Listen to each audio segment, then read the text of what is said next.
Ang ganda naman pakagawa niya dito ng 3D design, no? Para pagpasok mo kunwari dun sa bahay, tas sa sentro makikita mo agad yung tawag nito, unique na design.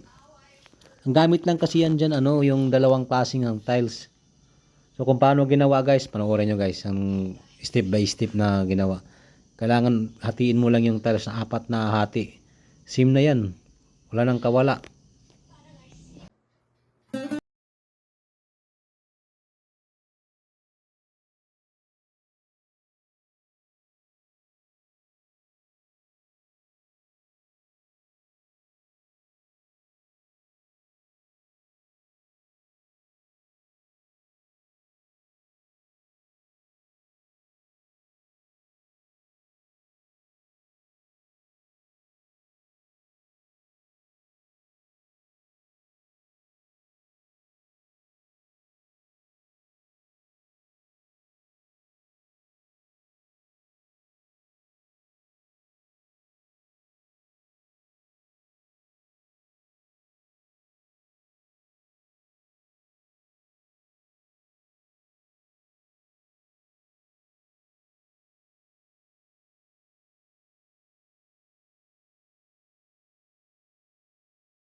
Maganda talaga, di ba?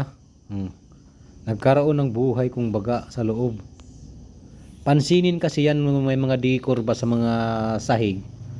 Ano ng mga sa ibang bansa kasi masanay man sila sa mga ganyan, may mga decor, may mga tiles. Lalo na ngayon, mga tiles ngayon, mabibili ka naman na may mga design naman talaga. Pero ayaw nila ng ganun, gusto nila ikaw mismo ang gumawa. Di ba? Oh, ang ganda oh. Okay kaayo.